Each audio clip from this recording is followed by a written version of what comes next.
This is the gap, mind the train.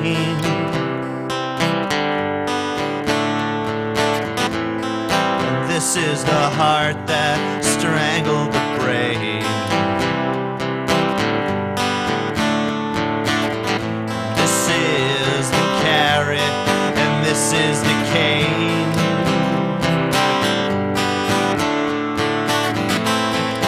This is the first breath since the rain.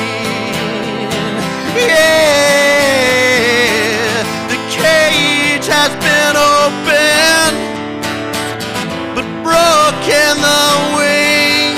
Yeah, the songbird is dying, dying. He don't wanna sing, he don't wanna sing. Yeah, yeah.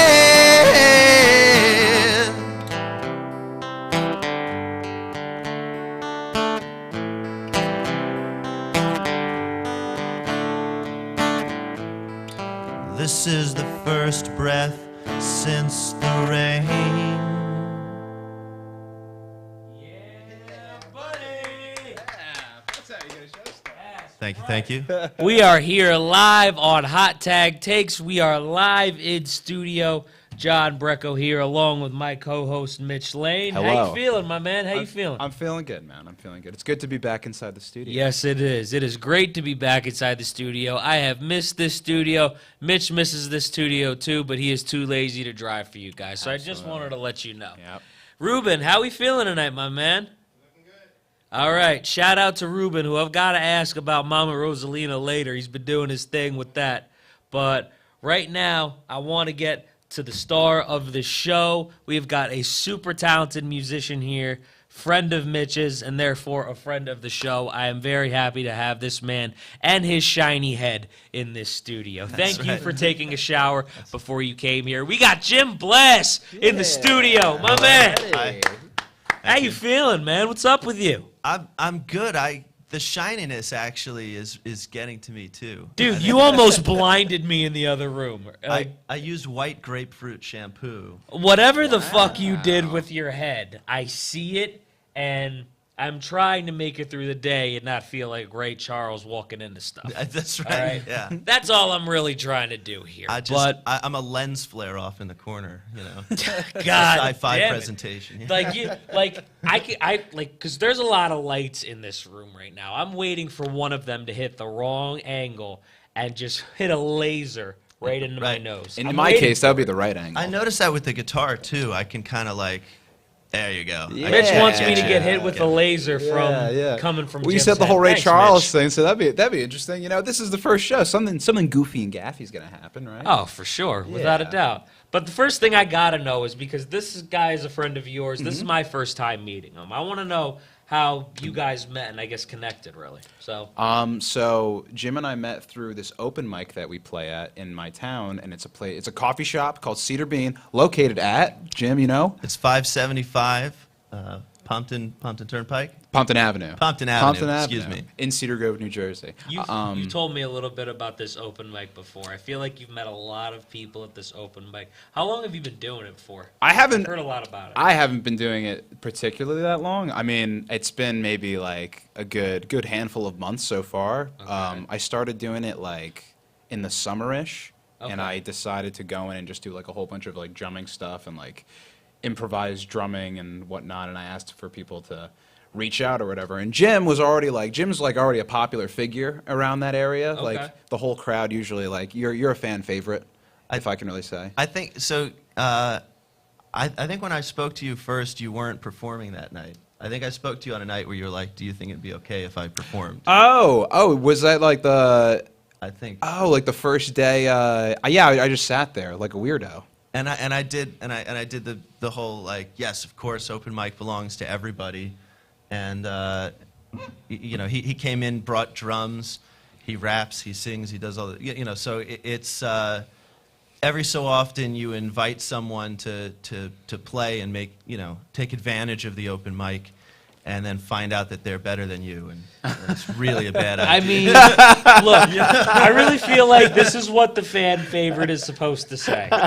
He can't help it if you stole his He's being thunder, humble. Mitch. No, it's really cool. And ever since I've started, it's like every time I'm there, I feel like I'm sort of like a house drummer essentially. I'll play with whoever wants to because Right. I'm always open to playing with everybody. Right. But Jim was like one of the first people I've actually started playing with consistently. Right. Every time we go to the open mic, it's always like, hey, what do you want to play? He'll be like, oh, this song, do you know this song, that song? I'll listen to it. He'll feed me in sometimes. We'll do our own little versions. And yeah, it just evolved into this whole thing. And now we have essentially a band that we've created. Or Okay, like, I we've, like like it. there was a band previous at the open mic. And then Jim always did his solo stuff, and then I came along, and it seems like it all just kind of like melded together into one. Because Jason was like, oh, we gotta like get the hands on it and whatnot. Yeah, the great thing about open mic culture in general is everybody would have a fully functioning band and be out on tour kind of if they could, but you know, Yeah. each person is working out their own individual things. So you find pockets of people who go, hey, I like what you're doing, you like what I'm doing, let's put it collaborate. together. So within the open mic space, you know, Mitch has played with at least half of the people that are in the room every night. I've played with a number as well, but we all end up kind of, if not pairing off, then forming trios, you know, or more to work on stuff. Yeah. Nah, that's cool, man. I mean, you seem like you have more of like a past with this open mic, and I'm sure there's been music for you since before then, and we'll get to that. So this man is like gritting his teeth, his face is getting real wide, you know, thinking about it. And I would be wrong if I hosted the show and didn't try to delve into that. So, I mean, talk to me about the open mic, really how you got started in it, and if you want to go back further than that, we can. If not, we can wait on that. We've got an hour, so we got time. So I've been doing the open mic circuit again for about the past year. Okay. Going back, I don't know, 10 years ago, I first got into, 10, 12 years ago, I first got into doing open mics, playing shows, playing with bands, things like that. And, life got in the way, got tired, got depressed, got whatever.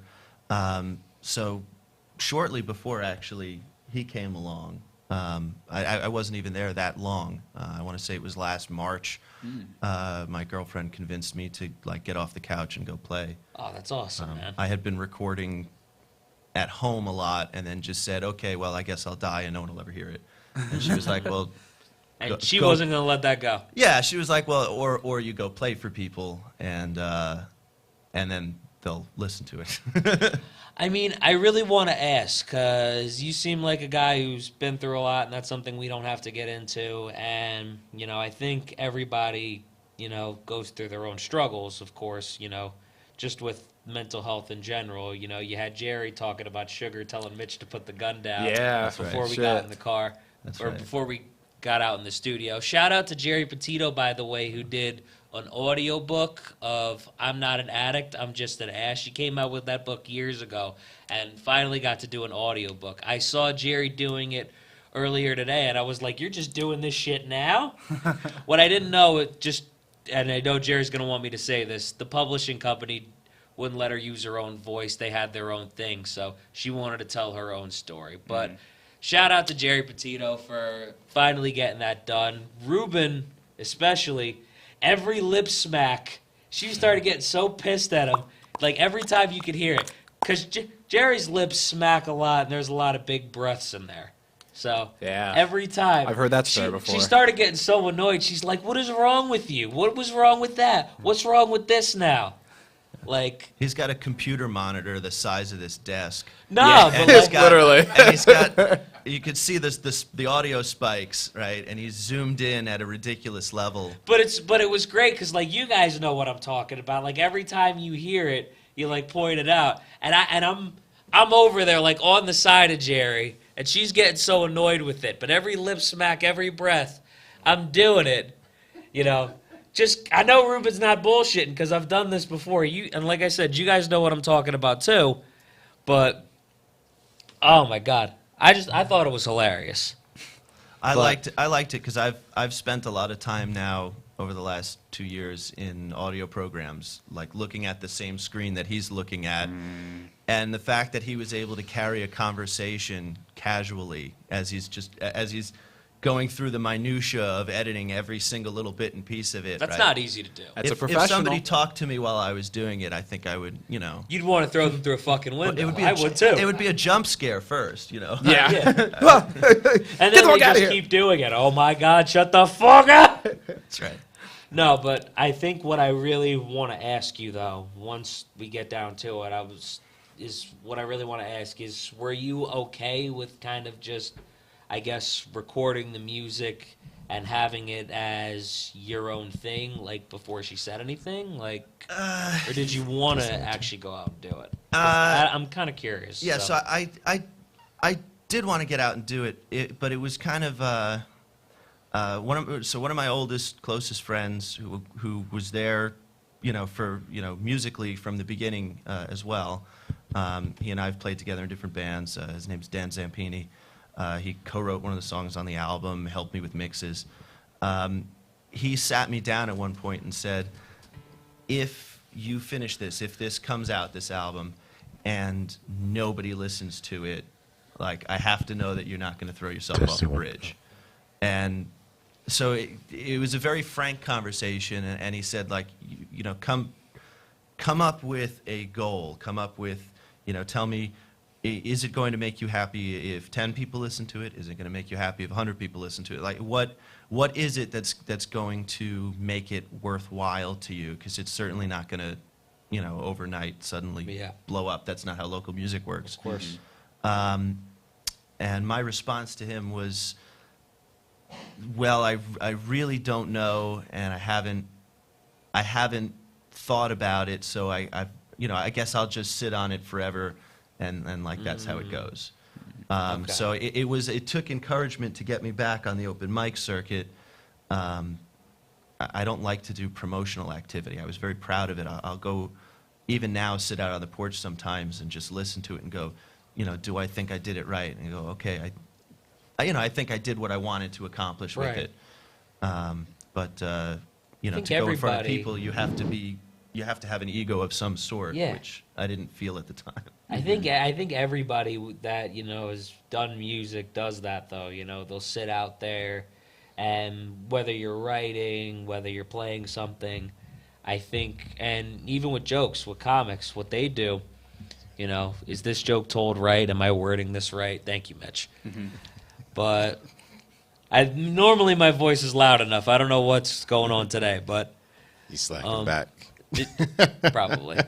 But It's funny you mentioned comedy. I actually, my girlfriend who got me off the couch has, don't touch the table. My girlfriend who got me off the couch has recently started a journey going to open mics for comedy. has she? So I'm watching the other side of it. I'm watching the person who is going out under their own name for the first time get into the circuit, and that's an interesting experience. Low key, I'm trying to get Mitch to do it, and he hasn't done it yet. In Madison.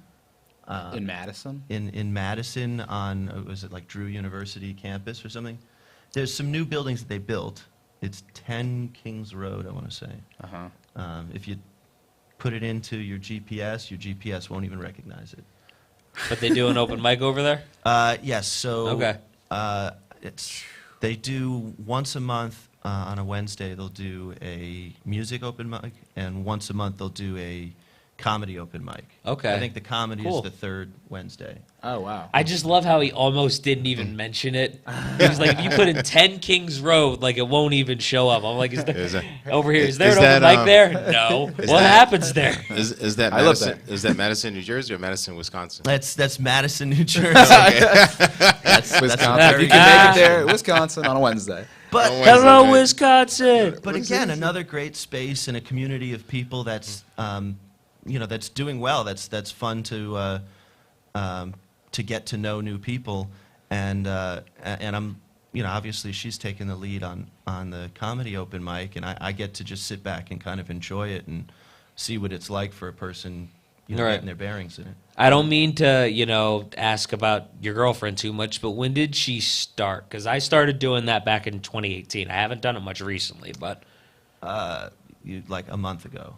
so it's like just started. Yeah, she's been to two of the, she's done 2 live performances. So far, 2 of Wow. those open mics. That's awesome. That's awesome. How's it man. going? It's going well. So she also, as part of the project that I do now,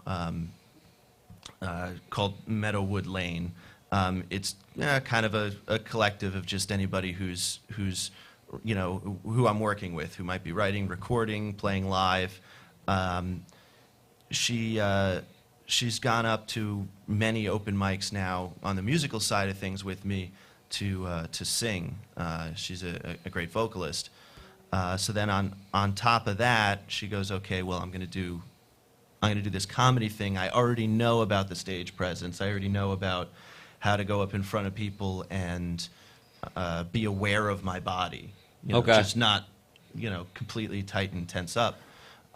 So really, it's just a matter of working out what her style is going to be like material-wise. Okay. So what, are you a storyteller? Are you a one-liner kind of person? Are you irreverent? Are you quiet? Are you loud? It's how do you- very hard to be a storyteller, I think, because you have to add punchlines into your story. And I feel like a lot of people, when they tell stories, they don't always have punchlines through them. And the crowd gets very bored because that's what I thought I was going to be. And it didn't necessarily work out that way. I have different stories, but all the stories I have that I've noticed are very quick. Not one-liners, but I've noticed that stories go quicker a lot of times when you take out all the fluff than you realize it first. So Yeah. that's just something I've noticed, and that was a little bit random, but I was thinking about it. And like I said, that was something that I thought of, when I first started. But, honestly, I think the best thing that I could really say is through that, I was able to kind of take, the jokes that worked and all the stuff that didn't, and I was able to take out the fluff, and I was able to combine different things. And you notice that when you start to do it for a little bit, and you start to notice you have 2 minutes, then before you know it, you have 3 to 4, then you have your 5 to 7, then you're 8 to 10, and you just keep building and building and building on top of that, and before you know it, you have God knows how long. I think the longest that I've ever done is 30 minutes. So, I mean, it builds on itself. There's no way in hell I could do 30 minutes right now.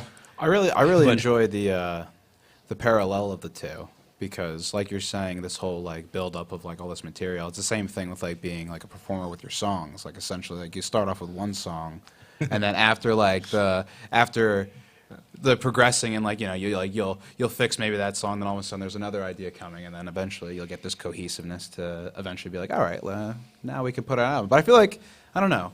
Do you think the work to create 30 minutes of comedy and like an album of music, do you think that's an equivalent amount of work, or do you think one takes longer than the other? I think the comedy album takes longer, if I had to guess, only because, I don't think of a random joke just, all the time. I don't always think of it reading the news. The new joke, it kind of just comes to me at a random time. Sometimes it'll come to me at a comedy show. Sometimes, you'll sit down, maybe get food, at like a KFC, just random place or some shit like that, and something will just pop into your head.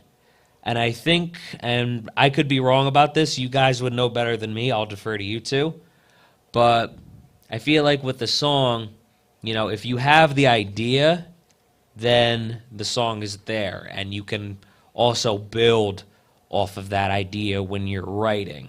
And you can do the same thing kind of with comedy as well, but I just feel with songs, you have an idea, and then as you're writing that song out, you get the idea for another one. Like, I know you want to do that concept album idea.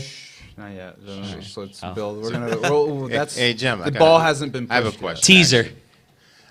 Sure. Do you prefer to get signed by a corporate company, or you prefer to stay independent? Ooh. That's a good question. Yeah. Well, Shooting your what's shot what's here, your Ruben? offer? Yeah, what's your offer? It's you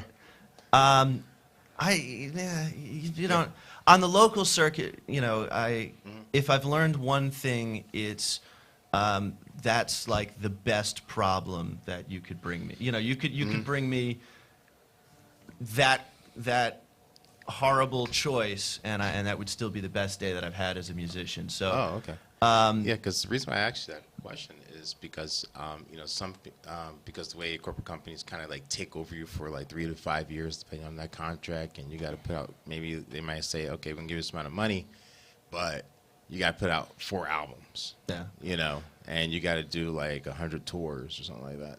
Like meeting I'd quota. be okay with that. So I wouldn't mind doing the work. I think the reality of the music business now, as it relates to the corporate world, is they're very carefully curated stars, celebrity stars, and in terms of many of them don't write their own music or have a team of 13 people help Right. them write the music. Or Yeah. there's a lot of that goes on, and even for the ones who do write their own music, it's then fed into a computer. It's not Right. like you remember. It's not like the cowbell sketch where they're all in the studio playing at the same time. So in terms of Right. what does it mean to sell out to a corporate company, I don't think, you know, I'm not young enough and I'm not hip enough and I'm not, you know, it's not, that's not going to be offered to me anyway. I would, on the best possible days, I would hope to one day be given the opportunity to work as a working musician, as the kind of person who goes tours, makes albums, you know, sells enough copies to be able to eat. Yeah. Right. Oh yeah. Right. That's awesome. That's it. You know. Definitely. Oh yeah. 'Cause, That I mean, I think that's the biggest thing Oh, that yeah. matters, though. Oh no, actually I would say not only selling albums but actually doing tours, because you know you make Right. more on Well, tours. yeah, right. yeah. You're not really going to make any money on the album On itself albums, these days. Yeah. on the tours.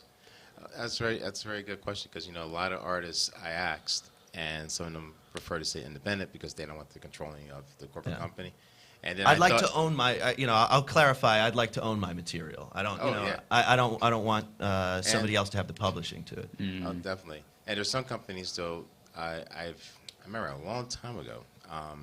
This is one girl I know. We were in college together. Her name was Karen, but she changed her name to Farron, I think now. Yeah.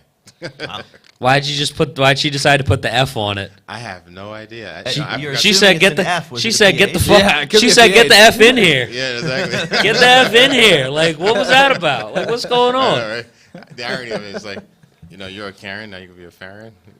I guess it stands for, you know, fucking Karen. I don't know. Is that? I Yeah. don't know. I I'm mean, not sure how you think. sure, if that's really what you want. I didn't know Farron mean, was a name. Yeah. Yeah. Is it a name? I don't know. I I, don't know. didn't think so, but until now. I was just like shocked. But the guy that she was apparently dating, because I haven't seen her in a while, they were selling albums. I was like, oh man, you got signed to Warner Bros. She goes, oh no, you have to. They like the music so much that they'll give me the distribution, but they're not gonna like sign me or anything like that or do a tour. So the other thing with the signing is there's a lot of money, as I understand it, there's a lot of money spent on the marketing. It is. In terms of any money that's spent on the actual recording, well, like you can record in your bedroom these days. Yeah. And, you know, even it's if you want a really good sounding one, you can find someone else who's got a nicer bedroom than you. You know what I Right. mean?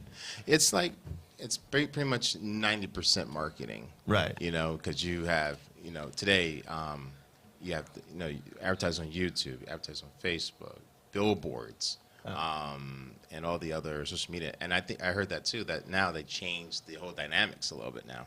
Yeah.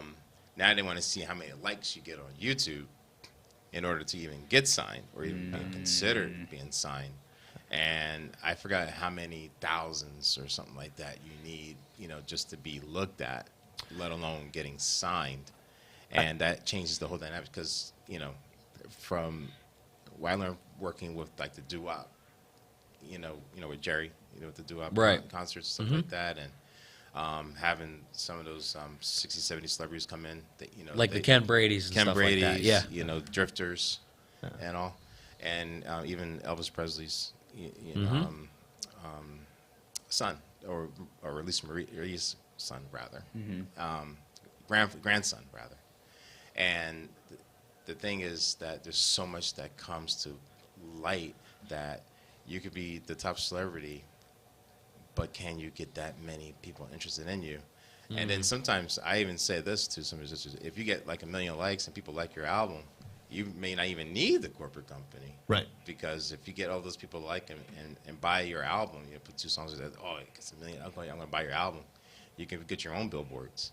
Yeah. And you can put your on YouTube and but I'll tell you though, YouTube is expensive per week. A little bit. I think to get Just a smidge. to get that kind of clout though, nowadays, I think it's more likely that you pull some sort of a publicity stunt. Yeah, So you make absolutely. a TikTok video or something like that, Facebook reel, whatever, right? Right. And it might have 20 seconds of your song in it, but really what's going on is somebody that's not wearing very much clothes is leaning on a Camaro, and they Right. call it a Mustang, and then Yeah. everyone in the comments goes, "That's not a Camaro. Camaro. That's a Yeah.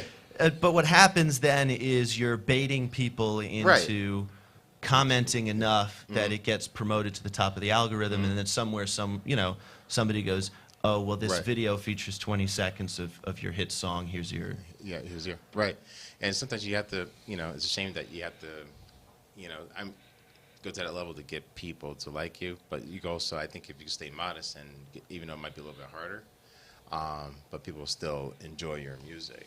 Right. Yeah, I don't know. I mean, unless you get like a sexy model or something like Yeah. that, I mean, I'll take it back to open mic for one reason. The Yeah. reason that I like the open mic circuit, and the reason that I'm happy with the communities within it that I've found, the ones that are really good that you want to hold on to, Right. is these are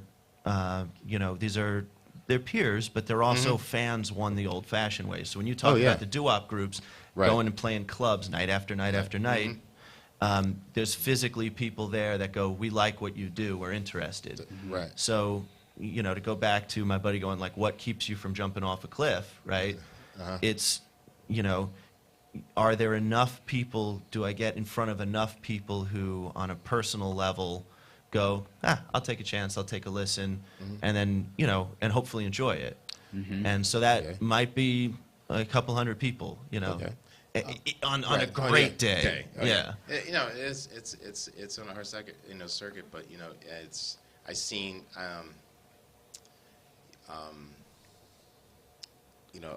like we had other indie artists that come in. Some are doing pretty well. Some are still on a standing because they refuse. Actually, I would tell you this. Give a good example too. One of the drifters that I know, Terry King. He's one of the drifters, and he's been off the market for a while, and then he's trying to make a comeback. And I told him, I said, if you would have done, because you have carried that name, the Drifters, and if you would have did like what Elton John did to stay relevant, because Elton John goes back to the 70s, the Drifters go Yeah. back to like Right. 59, and Right. he was part of the original Drifters, even though Yeah. he came in, I think the next generation. This guy's trying to make a 70s. comeback now. Yeah, he's been trying to do Okay. it. Your COVID. So I just wanted to make You that gotta clear. be sampled in a song. Oh no, he Anything. made 3 new songs. 65 years, man. And I'm sure they're good because Yeah, but that Yeah. whole generation Nation. of musicians, right? Right. The way that they sing, even just 10 years later, people go, "Oh, the Beatles have harmonies." Nah. Yeah. yeah, oh, exactly. And it's it's on the level of attracting rather, Right. that audience and attracting your age range. What do you who do you want? And they know, like in the market, the people that had the most expendable money because they would get money from mom and dad, and to the people that are working. So usually it's that age from 15 to 75, and if you get your album out there between like digital copy, on like the Spotify and the Amazon, you build that. And basically what I'm saying, basically my point was getting to was that if you did get signed, I know you're saying that because you're not young enough or something like that. I mean, you're younger than me. I appreciate that. I'm young enough. I hope to do the job. Yeah. See, Exactly. this is what you're thinking Yeah, right now. exactly. You think you can't get this because your head is starting to look shiny after you take a shower. That's right. And you put a Right. camera lens on. Right, because He's I'm, still 'cause doing I'm this, whiting and out this whole side of the. He's still doing this, and his head is much shinier than yours. Is that- His head has room to be shiny. Yours in doesn't have that much in room a nice, like rich walnut kind of way. You know, Yeah. in a Exactly. there's a difference. There's a difference. yet. Bro, he's got a haircut like a donut. You're just receding a little bit. And he's talking about his Mo haircut. Bro, I still don't think your hairline is as far back as LeBron James's, okay? That's We're that's doing kind. okay. I actually I find Michael Stipe very inspirational because he had a hell of a career, and I could do some I could probably cut down on some calories and shave my head Well, I already and know I fit can do right in this. with an REM audience. Hell yeah. I already know I would can hope. do that first part. I would hope. I should be so lucky. I know we're talking about signing and doing the whole if a corporate company were to like sign you or whatever. But like personally, open mic culture for someone like me is awesome because with like your daily doldrums of life, it always like it lightens the mood of like the whole week. But what would you rather have, Jim? Would you rather be signed with something big, or would you rather keep it where you are, or do you want a little more presence? Maybe not as big, stay indie. I would like a functioning unit. So we were chatting earlier, and I was talking about one of the earliest groups that I grew to admire, contemporary groups, was the Wallflowers, and Oh, yeah. Right. fronted by Jacob Dylan. They're great musicians. They make great albums. They care about the music. They go and play all over the place. But I don't think that they've ever, when you see some of these concerts now that use 4 billion watts worth of electricity, I don't think that's them. Oh, my God. I think there's some stage lighting, and maybe they put a backdrop or something, but Oh, it's yeah. nothing. I don't want background dancers or No pinatas fireworks? coming from the ceiling. fireworks. or Right. No anything. fireworks shooting in the sky? No. It's kind of a back to basics thing. I would like to Oh, be okay. on a level where there's where you can work and you can fill a couple thousand seats. Would be So- dream of dreams. So your music is more for someone to sit and relax and chill a little bit, kind of like A that. lot of it. Because when I heard the first song, that's what it sounded like. Yeah, Just sit so back. and that's part of the open mic thing is you travel around with your acoustic guitar and you try to see, okay, well, what can I do dynamically when I've only got 6 strings and a piece of wood? Yeah. There was that one time we did that song. We covered that song. We used the dead mic as like a Yes. cool like effect. Yeah, we had that was one of my favorite moments. We had a mic, a good mic that the house wanted to use, and a mic that the house would let you use, but they warned you that it's not a good mic, it's not a suitable mic. So I said, all right, I need to cut out all of the highs and lows from the bad mic, Right. boost the mids like crazy. And I'm going to put that on one side of the stage, and on the other side of the stage, I'm going to put the good mic set up properly, so you can do the old-timey radio voice Right. for a verse, Right. and then turn and sing the chorus. That's into the kind other of a mic. cool setup, actually. It was But- really cool. But I love how he was just kind of like, yeah, you could use the old mic, but you're going to sound like shit. That's right. But that can be useful. That can be the best Yeah. idea that anyone's had that night. And it started with, oh, well, this is all I've got. A lack of resources makes you creative. Right. That's true. Especially you talk about music and recording and everything, the whole world is available if you could spend the money on it, in terms of auto-tune, in terms of, Right. doctoring and post, in terms of all that stuff. But if you can find something cool that's a little bit different, or that's a little bit more down at the root of what's going on, Right. then sometimes that's the most effective idea that day. No, and you're absolutely right about that, because I remember even before, when John came on to be on the air and be an intern, we had minimum stuff. Even when John started with us, that was actually Oh, you more should have than seen that last studio.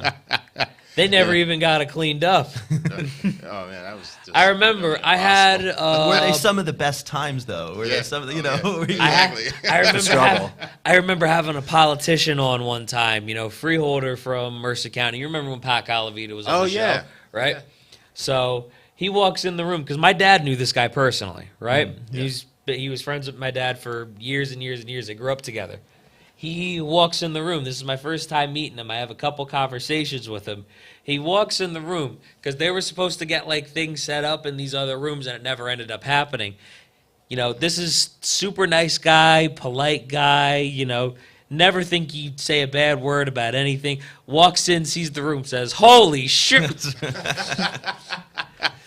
You hear the SHI. Stop before I think he let the T out. Right. Exactly. Right. Yeah, the management held us up for 18 months because they threw us out of the. I would have rather have stayed where we were because it was nicer, Yeah. even though it was small.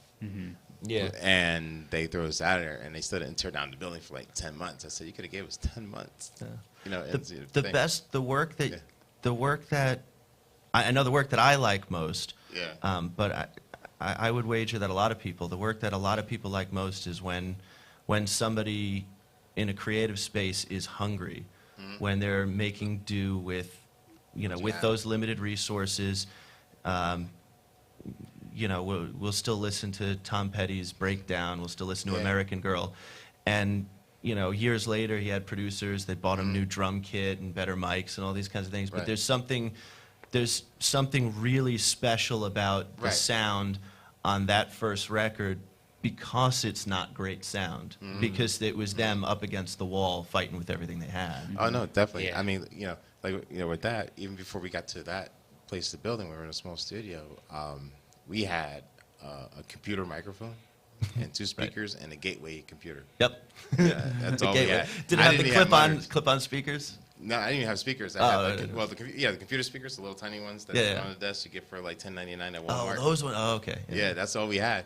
And we were sharing the microphone like with the interviewer on a round table, back and forth. I've done that before. And I was like, and then finally we were able to start upgrading over time.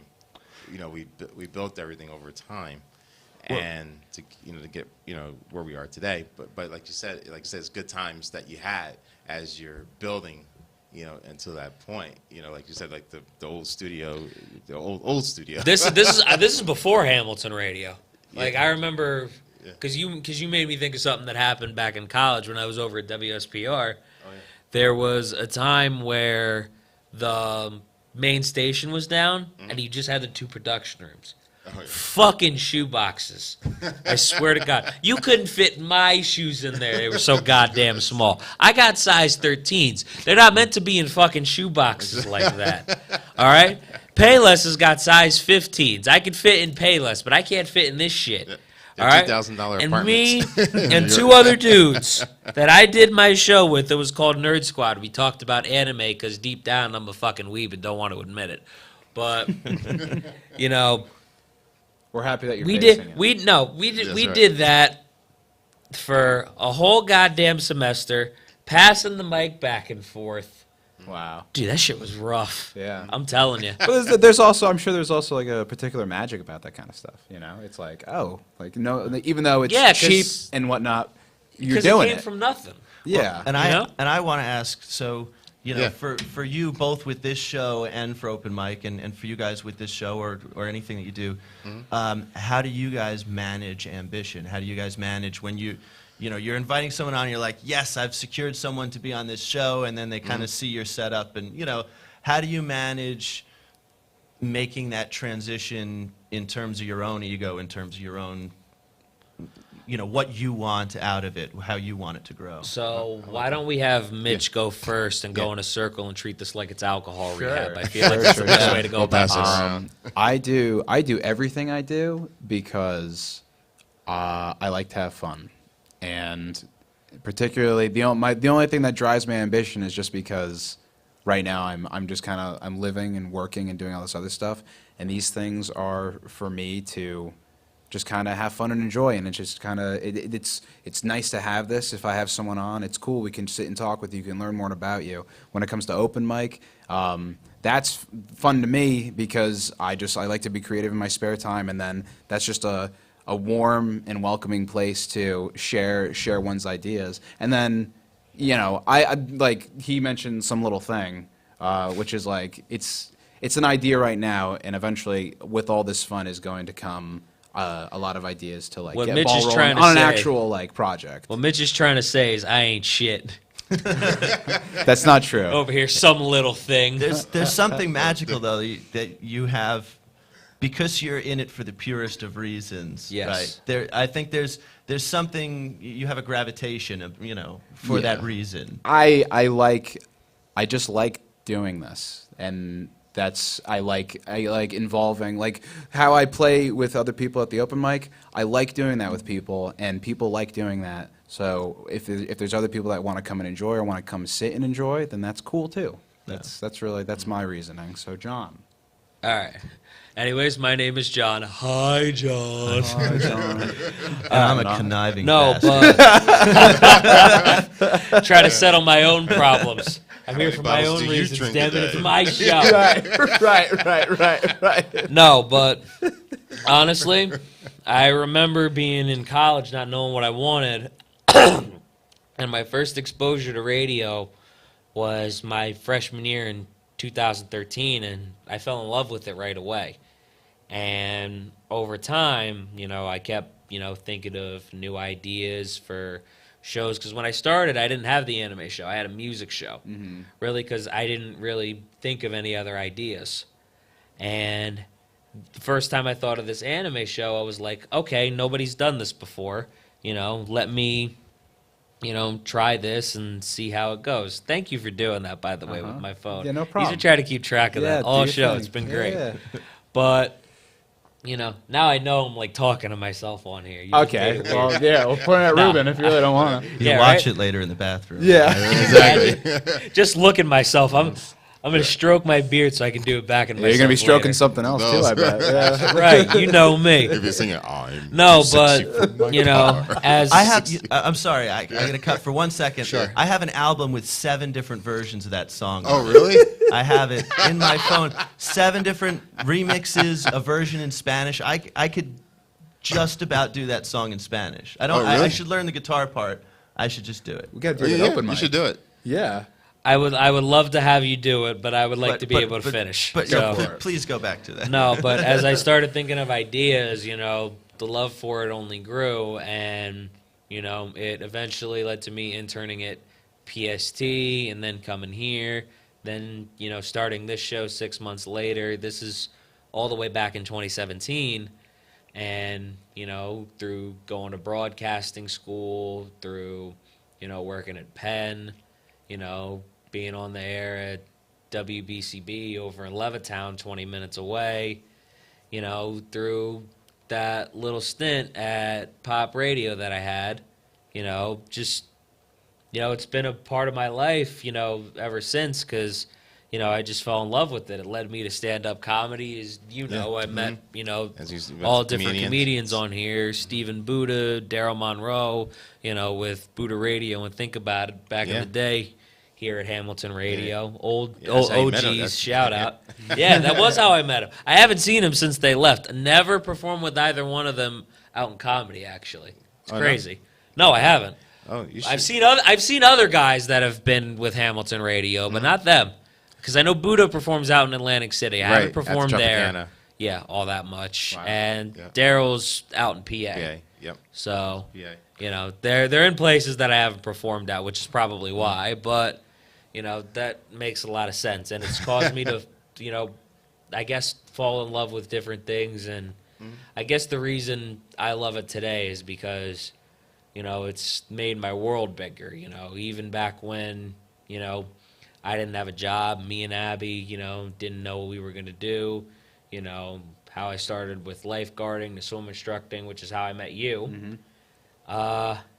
Just, you know, just it's one passion that I had has caused my world to expand, I guess.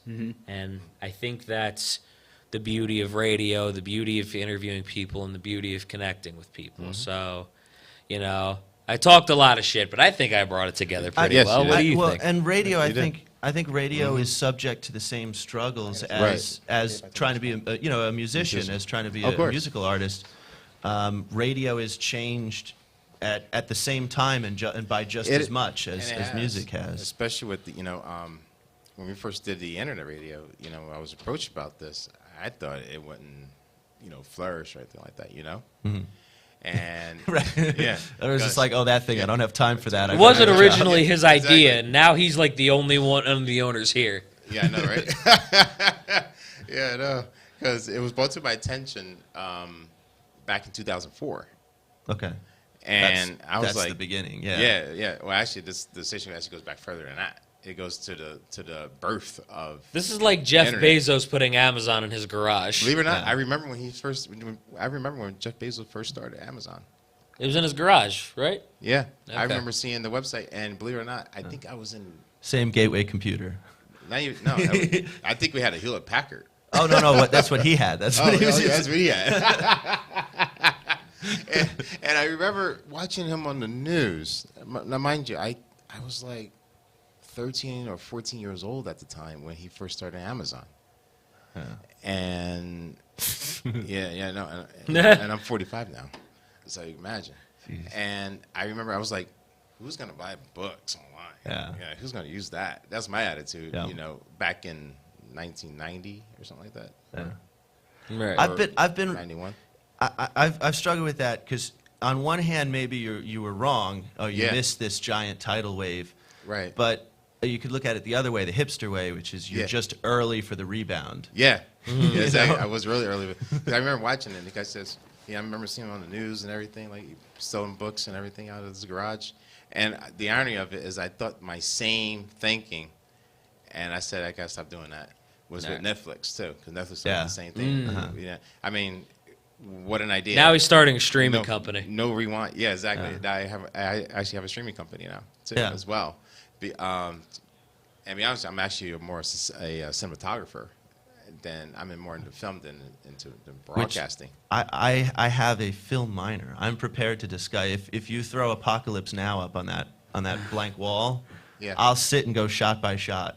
Oh, yeah? I love filmography. Oh, He yeah. like he like love I, it, yeah. I feel like this is a guy who likes to be in a dark room and watch film noir for hours. Yeah. This fucking guy right here. I haven't turned the lights on at home before. This is weird for me. It's just candles. So you like film and music? Yes. It's performance. Huge overlap in terms of you color a film frame Yeah. the same way you color the ambience of a musical performance. Mm-hmm. You set the angle of your camera, you set what kind of Right. shot you're going for in the same way that you would pick a perspective to write from. So Exactly. all of that kind of thing, film and music are, Actually. if they did music videos, I think they'd take off, Oh yeah. Oh, yeah. Actually, I've done that reason. I've done Just music videos for a Southern country rock band. I've done R&B. I haven't done hip hop artists yet. And when I create the music video for people, I try to put a storyline to it. Yeah. To the creative. I just don't film somebody, just there. I try to create that atmosphere to that song. Yeah. So that way the story fits the song instead of just standing in front of a wall or something like that. or Not anything only like that, people will go back and watch the video too, you know? 'Cause exactly. I feel like that's almost a lost art, making a music video. I don't feel like I well- watch as many as I used Well, Yeah. Not broadcast. I don't know how old you are, Jim. Yeah. But do you know MTV? Remember that? Yeah. Okay. Now, to. It's what when I was MTV growing- was big for. yeah, MTV. I music was videos. I was a kid standing in my pajamas watching. Okay. So when I talk about the Wallflowers, Yeah. it was because they had that music video for one headlight. Oh, yeah. And the way they had it set up, it was kind of a dark space. It Space. looked like Yeah. where you would expect me to live, right? Right. And then there's Jacob with his big shining blue eyes, right, singing that Right. song. And that was the moment where I was like, oh, so people sing songs. A song doesn't just come out of the radio box. Yeah. Like there's a person Person behind singing, it. yeah, the music videos. You don't I put mean, it together till you see and- somebody too. I mean, be honest with you, MTV should just change their name now. Yeah, well, you yeah. know, They don't have nothing to do with Now it. they just have there's ridiculousness nothing, playing over and over. I know. They got I hate it. nothing on I there. hate I ridiculous. know. I love Rob Dyrdek and ridiculousness, but you need something else on there instead of Well, that and fantasy and factory. and what bugs me about it is, so when you make a music video, you make a song, you make a film, you're creating something, right? Exactly. Even if you're mashing up some clips and you're making a montage, it's fine. You're creating a thing, Right. right? The problem that I have with like the reality shows is there's no, and by the way, I was a paid extra on a Oh, really? really crappy. I think they canceled it like after the third or fourth episode kind of reality show. I was an extra on. I paid like $100 or $150 or something. Oh, okay. And all it is it's like filmmaking, but they don't care where the camera is, and they haven't written a script. And then they just go, okay, everybody go, and then they roll for 10 minutes and they stop and they go, do it again, but can you guys get angrier this time? And then so you do it again, Yeah. and then they stop and they go, all right, this time wait a little bit longer before you get angry, and then get angry. So there's not, you know what I mean? There's So- no auteur there. Right. There's- Exactly. It's just blah. It's Nothing like, to It's it. like this white wall with no colors. Right. So He'd I- at least remember the name of the show if there was something to it. You know what I right. mean? So documentary, radio, things like that can be a creative outlet in their own way, because you have to care about things, you have to learn things, you have to engage. Oh, exactly. Right? Film, music, art, painting. Geez, Oh, yeah. when was the last time you went and just went to there's local art galleries all around. It'd be a great Right. thing to just Yeah. stop in and go, hey, I'm checking out my town's art gallery. There's one there. Yeah. Look it up on Believe it or Google not. Maps. You'll find it. Believe it or not, Yeah. I've been wanting to do that for the past. I'll be honest with you, for the past couple of years, I just haven't had the time to do it. Sure. Because the COVID and Oh everything yeah, else. the But world maybe comes this on. summer- It's an onslaught. Yeah, exactly. Yeah, man. Exactly. And Absolutely. I said one of these days I'm just going to go down, to the museum and just walk around, look at the art, one day. And you're right, it's just to go look at the different art, or even local like coffee shops may have Right. paintings or something like that. Yeah, they do. They often, the Cedar Beans that we go to. Also, the Fine Grind is another one that I attend. I'm actually skipping out on them. They're normally on Sundays. To be here today. Thanks, Oh, Buddy. thank you. Not a problem. I sent my apology message. He got choked up as he was saying that. You saw that? These people mean something to me. Yeah, absolutely. But they have art hanging on the wall and everything like that. And we do have a choice, each of us, in the way that we consume things.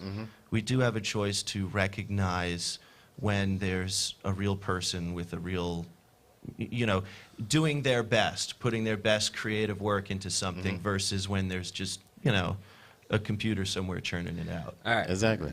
Before we get into anything else, I want to ask a very deep question that I think really matters. What time is that mic? I feel like we should go since we made you skip out on it this time. Oh, yeah, absolutely. I was kidding about the deep question if no one Absolutely. could tell yet. It's they're starting a little bit earlier now, so it's from 5 until about 7:30 on Sundays. Oh, that's great. It's up though. It's up near you. Yeah, it is. I know the Fine The Grind. Fine Grind in Little Falls. Yeah. It's a little tough because I get off work right at 5, but I might be able to swing by for the end of Well, it. there's always- Thursday at Cedar Beans. At 7. That's what I told your 7? boy Justin. I told him come by. Right. I definitely can't do the 7 one. I Yeah, get off at 9. That's in Cedar Grove. That's a top-notch place. It is. And then there's once a month. Well, and actually, you should come and perform comedy at the Comedy One in You Madison. guys are all right with it? Sure. Yeah. Yeah. Is that the one your girl started doing? Yeah. All right. Started doing I'm that just recently. curious. The one you can't find on a GPS that you get lost at. It's I've got a Dodge, so they don't. They're like their Got maps. off-road to the Right. mic. I love it. Their map still shows Detroit full of people. Ah, yes. Gets better and better as he keeps going with it. Oh, man. But, I mean, we've talked a lot about new shit today. Exactly. So- And actually, let me ask him one thing. How many songs Okay. do you have? The album that I have out as of just a couple weeks ago now, 10-song album, so 10 that I really like, other 2 or 3 knocking around that I can't say no to, and we're about a half a dozen songs into, so my project, Meadowwood Lane, and meadowwoodlane.bandcamp if you're looking to find the album. I'm working with a friend from Ohio, Nick okay. Page, I'm going to give him a shout out, as well as my girlfriend, Devin Cook. And in in that project, we've got 6 new songs where we're taking a different direction, and we're going to probably get that up to about 10. So in terms of like what I would do is for an original set list, I'd be running with 15, 20 songs. Do you have like 2 or 3 songs to perform? I definitely do. I've got. All right, John. Have them perform 2 or 3 songs. Then before you say your statement. I'll take up. I'll do as That's many fine. or as few songs as work for the time. Yeah. How much time do we have? Well, we've been talking so much, he hasn't performed anything yet. No, I know that, but I actually wanted to ask you something, and that's the only reason Yeah. why. We could leave, 'cause like- I Yes, wanted will to you try do to manage the backup time a vocals? little Well, bit. since Yeah, all harmony like a quartet. Exactly. Mitch is a great singer. Exactly. I've Oh, been yeah. tapping him as a resource. But I did want to. I Thanks, did Jim. want to ask you a serious question. Well, we can we'll- definitely do the No, doo-wop. dude. No. You can go first. Yeah, you you go go first, and then I'll do it. Yeah, sing like It's a real do pissing like- contest of It is, politeness it is. around Give us, here. Yeah? give us a little concert, like 3 songs. I can ask him after one. Yeah. In concerts, you take breaks. We could take a break. Yeah, there's no problem. Mitch is sick of hearing my voice. I might have to dip out soon, so we can do a couple of songs. You do you, boo boo. Yeah.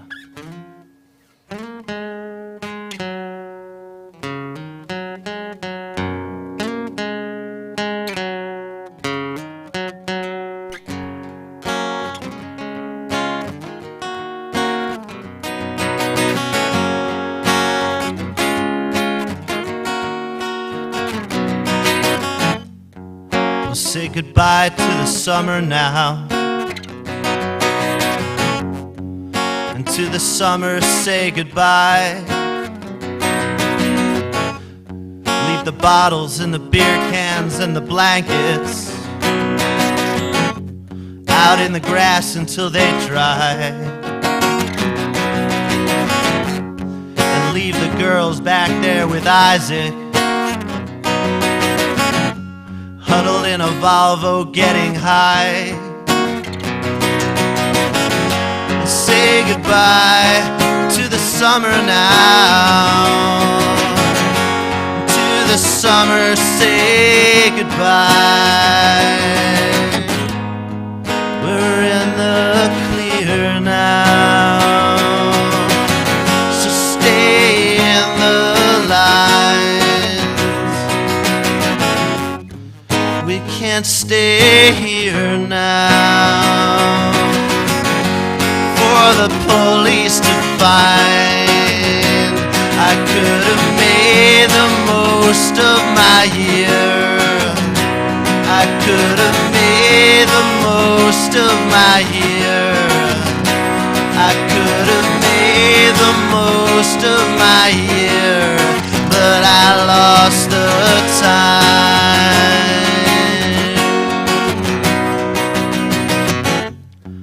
Well, I still think about the forest, and I still think about the fields, like the spots behind the sunburn, where your skin will never heal, like the spot behind the Tuscan, where we shared our cigarettes.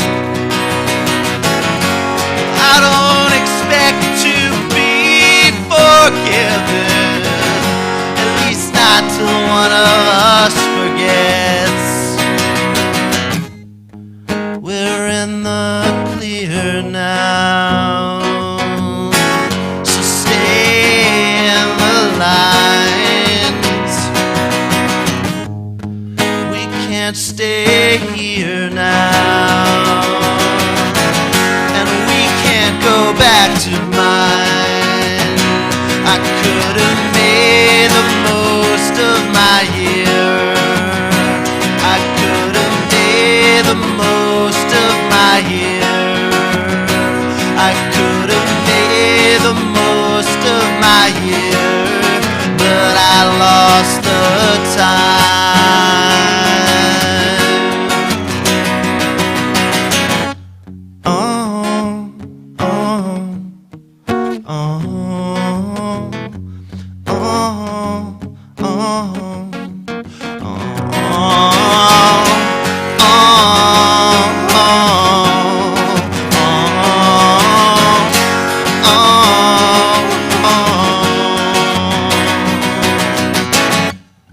So pour a drink for loneliness, and then pour a drink for lust, and then pour one for forgetfulness, and then drink it if you must. I could have made the most of my year. I could have made the most of my year. I could have made the most of my year. But I lost the time. But I lost the time. I lost the time. Thank you. Before I ask Ruben that question, you gotta tell me what it's called. That's all. Most of my year. And what's it about specifically? I always like to ask that stuff. About 4 minutes 58. So that is about my last go through the open mic circuit, actually. Okay. It's kind of a composite of memories and things from how much that circuit meant to me, and then sitting home while everyone's locked indoors, and you're just going, geez, I could have done something this year. I could have made memories. Yeah, I could have thought done you were something. thinking maybe it was from like before and you got this idea after. That's what I thought listening to it. But like I wasn't sure, so I definitely wanted to ask that. But we've been talking about a lot of firsts, and I want to make sure I ask you if this is a first for you before we get to the next thing. And I love talking about this thing with you. And I had a couple of women on here a few years back. You remember Tracy Brannigan? Oh, yeah, I don't Tracy. remember the older lady that she was with. I don't remember her name, but I remember Tracy Brannigan. I definitely want to have her on the show again. I know she's doing a new show for Hamilton Radio in February. She told me about that. She wants to have me on it, and I really want to come in and do it. And I'm hoping we can do it at like a different time because the time of her show I have work. So I'm hoping we can come in here and like record an episode, and whoever else she gets, I'll let we you can know, do whatever. But I wanted to ask is Mama Rosalina, the TV show they're doing that, when I had them on, this was being written, I think. Correct me if I'm wrong, of course. But is this the first sitcom you've done?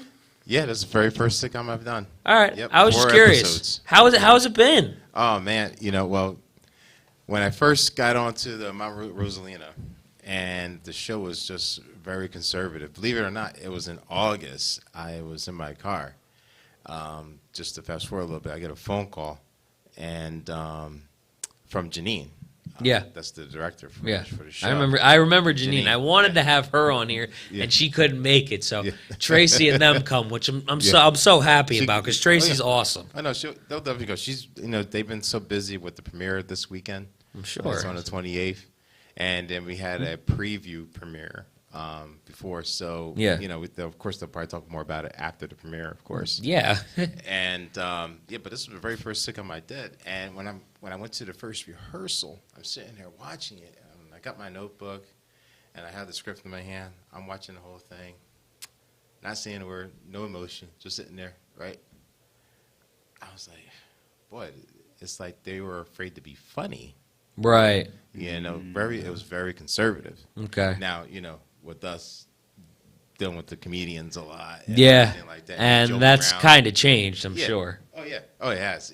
I threw in some, flavor stuff in there. Like we have, I was trying to break them out of that mold because they were saying like they were afraid to offend people for every little thing. I said You can't. I You said, can't be. I said, Yeah, I mean, it's Italian. You're sitcom. expected to offend somebody. Yeah, exactly. You know, so we're going. This is back and why I forth. need to be on there. I want to be somebody's fat uncle. Let's go. Yeah. You already are. Yeah. So That's kind of why I'm doing it. I want I to shoot guess, my you shot. I guess you have to trust the editors in those moments. Yeah. oh yeah, You have to trust. You're like, trust please, that. please, please But- don't put anything out that's gonna Oh yeah, destroy it's- me. it's destroy them and everything. No, like this one scene. There's the guy. Ruben, please put something out there that'll destroy me. I will test it. I I will be a test dummy. I'm sorry. You still? Can you hear me? Yeah. Oh, okay. Thanks. Oh, I just thanks. checked that cable. Yeah. No, it might be my connection down there, but I'll do this right here. No, yeah. Okay. I don't. There we go. That's Yeah. all right. Her no. I like your voice. I want to hear it. I want to hear it All nice. right, wait. Pause In from stereo. You checking the cables? All right, you do you, boo boo. You got this. John, I probably gotta get going like the next 10 minutes or so. All right, well, you do what you got to do, Mitch. I mean, he's still gonna play a couple of songs. Yeah, so. I know. Yeah, you're gonna have to back me on one of them. Okay, here we go. I mean, I don't know. I'll do Damn one it, that man. I know. You good But- now? Okay. All right. Now, can we hear me? Yeah. Okay. So anyway, so like we had this one scene where the guy, he's in the living room and he's getting his jacket mend, right? So he passes gas in front of the lady's face, right? So he goes, let me pass the gas. So I said, you know what would be funny? When she escorts them out the house, she grabs a can of like Lysol and sprays his ass as he's walking out. Yeah, and then we got the scenes where the kids were fighting, and I'm sitting there watching. I'm like, that's not how brothers would fight. I mean, they really roughhouse Yeah. each other, brothers. Oh yeah, somebody's getting punched in the face. It was like stuff like this, like that. I was like, no. I was like, That's not how people Oh, boy. roughhouse. Yeah. That's not even I said, roughhouse. they were afraid of them from getting hurt. I said, If "No, I just did let this her to rest." Mitch, he'd laugh at me. I would, yeah. So they have a thing that they're fighting. The funniest thing is they're fighting over a parrot, a stuffed parrot. No, they're stop it. Stop it! It's mine. It's my parrot. It's my parrot. So Somebody's I at don't- least got to get hit with the Foot parrot. up on their face to get Faces, for leverage. Oh my God, yeah, and everything absolutely. like that. So You gotta bite. It was Bite usually my, works. So Somebody's my gotta job get as the scratched. first. Because you know one of these dumbass kids is going to forget to cut their nails. Oh yeah. Oh yeah. Oh yeah. I mean, it was. Doesn't that give you the upper hand? So I had to make all the kids, and make them do funny stuff. And I said, let's break out of it, And they were just breaking out of that mold of being so conservative. And I said, comedy is very liberal, and you have to be relaxed, and and it's an Italian, and what type of Italian, anything is not going to be offensive. Yeah. That's What type of Italian thing is going to be relaxed? relax? Exactly. Like, And I like this. Oh, this was this one scene. The lady, they had this. It's called bake and burn, where they do exercises while they're baking and cooking. So I told her to watch, like Seinfeld, like the mom from Seinfeld, George's mom. Right. Like, what do you mean, George? George goes, like, what do you like? Oh, you hurt my nail. I love how he picks the driest thing to give them. Like, that's a good idea. No, but the Bob. I mean, George's mom. No, I see what you're talking George- about. George's though. mom. And Yeah, everybody loes Raymond. That's all a good the one. moms, So I was trying to get that. I told act like that Please eat. crazy, Jewish or Italian mom. Oh, you Yeah. know who's a good one? I mean, Oh. it's not an Italian mom, but you remember Sheldon's mom from Big Bang Theory? Oh yeah. That's another good, Good one, even one. though it's not Italian. No. You know what I mean? Yeah. It's Texan, which is its own Yeah, nationality. yeah. But you know that it's that crazy. I don't know how to describe it. That crazy attitude. Annoying. I grew up in a household that was it was kind of one of those chaos situations, Yeah. right? The kids running all over the place. My mom is a very has a very cutting voice, and grew up developed Italian. that to specifically to deal with the chaos, and everybody's very energetic and funny. But But even still, we're mostly like a Polish family, Polish, German, Oh, okay. English kind of thing. That's enough. Our next door neighbors, though, was an Italian family. Oh, jeez. Seriously, that you'd have the windows down in the summertime, and now I've camped in a field next to a chicken coop. And I've lived with open windows next door to an Italian. It's at the crack of dawn. It's the same screaming. It's the same. You know what I mean? Yeah. It's like we take a while. We're not until after lunch do we fight. Right. But at 7 o'clock in the morning, the Italian family already has that energy level dialed in. So Oh, yeah. No, No, you're right. I You're right. understand. I've seen it. It's because You mom remember- yelled in you somebody's remember- ear to wake you him up. remember, because my grandmother's from Italy, actually. My great grandmother's from Italy, actually. And so the whole family, it's looked like she showed me this picture of my uncles. I said, whose my family is this? The wife beater shirts, and we call it the black slacks. This You black should and tell white somebody. picture. You should tell somebody in that cast that your great grandmother's from Italy. See how wide their eyes get. Oh yeah. We'll see how conservative this show stays. I know, right? So. God damn. And I'm going to tell you, on my, the house, 10 kids and everything like that, they're all out. And the running joke is like, if you ever see, what's the name of that cartoon when he goes, I forget the name of that damn cartoon, when he goes, I'm not fat, I'm big boned. Oh, South Park. South Park, right? Oh, yeah. Well, in the Italian that family, it's stuff. that we're not screaming, we just talk loud. Shut up, Kyle. I'm not fat. I'm big bone. Yeah. It's the truth, It's man. true. Yeah. It's I really enjoyed as well. They yes, you would be woken up very early. Oh, yeah. But Who needs a rooster, right? but you would wander past their house, you get pulled inside and fed. Oh, yeah. They would just if you were the skinny kid on the block and you walk past, you just got abducted and Yeah, I was taken, about to Oh, say, yeah. you'd Oh, think yeah. you And look like taken you get care of. kidnapped. Oh, yeah. right, but You will. kidnapped and taken care of. So you know what I mean. So it's so I have a lot of fond memory. It's with love in my heart that I remember being woken up at 7 o'clock in the morning in the summertime. I was gonna say, then you see the stranger on the side that's offering candy, and that's when you're really going because you can't resist after that. It's like, Sugar's the drug. yeah, I can see it now. Like, it's like your mom be like, "Why'd you kidnap my son?" You be like, "Look at him, he's so skinny." That's right. Yeah.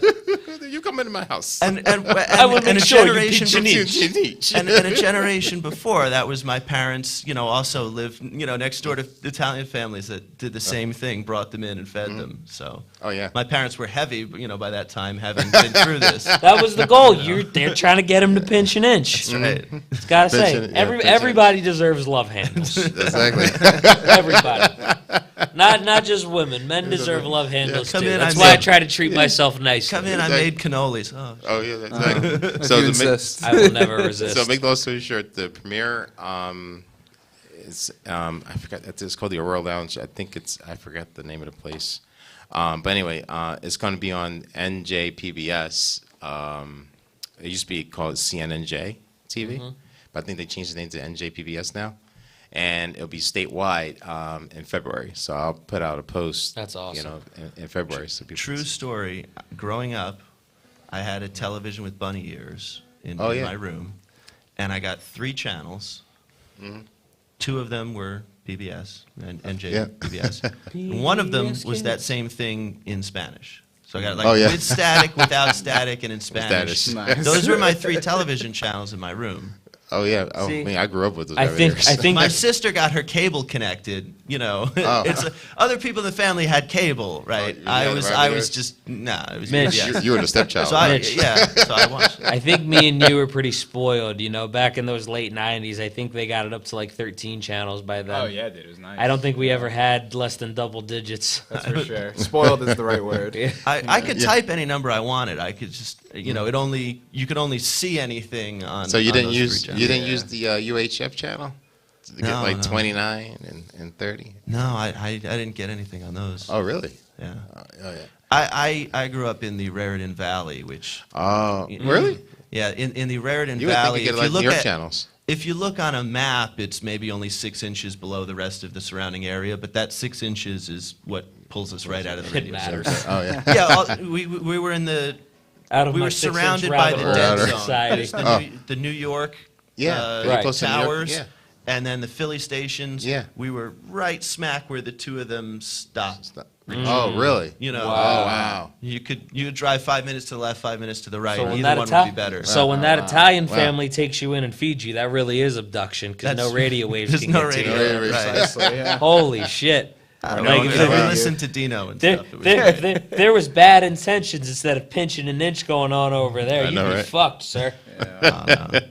Just in the perfect spot. Exactly. It's kind of like they're kind of seems like they're Cape camping Cod- out, but they're really just Italian. it was The setup. And I don't know.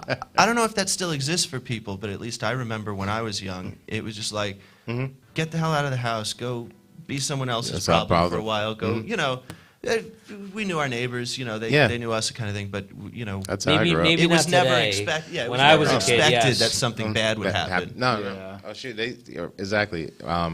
Just like you, same with me. You know, we had a. You know, I actually, believe it or not, I drank water from a water hose many Yeah, times. you know. that's right. But, you know, for some reason, It was fine. You gotta do it. which was fine. Yeah, because for some reason, I don't know what it was, but on a hot summer day, you're walking. And you see somebody just spraying out, you know, Yeah. washing their car or something with the hose. Dirty ass water tastes real good. And we're like, can we get a sip of that water? Yeah, sure. You know, they just, you know, and while you're walking, because it'd be like 95 degrees or 100 degrees outside, and you just walk and have fun. You're like, oh, and then somebody It'll turns do on, it. and they're like, phew, and you'd be like, that's it. The water would be like, I don't know what's wrong with the water today, but back then the water was pretty clean in the Trenton Hamilton area. Yeah. From what I've seen, even at the municipal building, they left the hose out there, so we play basketball. The only So thing water you'd look down. out for is you'd look for the little flag on the lawn. If there was a little flag on the lawn, you knew that they had just put fertilizer down, Right, and you were probably going to get poisoned and die. exactly. But if there was no flag on the lawn, then Yeah. you drink straight from the hose. Hose, right, exactly. I never knew That that was the one. instruction I was given. That was the parental instruction. Was No, you're right. Look for the little flag. flags, exactly, because you don't get the fertilizer. And That was it. Anything else, fair game. very good. Can you Yeah. can you just Is that- imagine them spraying the fertilizer after he takes his shit in the sitcom? I know, right? Yeah. You get the fertilizer, the Febreze. Febreze. Just go through all the different brands. They're just like, Brand no, one. she just goes through all of them. Wait, hang on. Goes to this one. Mitch, appreciate you, man. Ruben almost kissed. Appreciate you, man. You hit his back It's hard.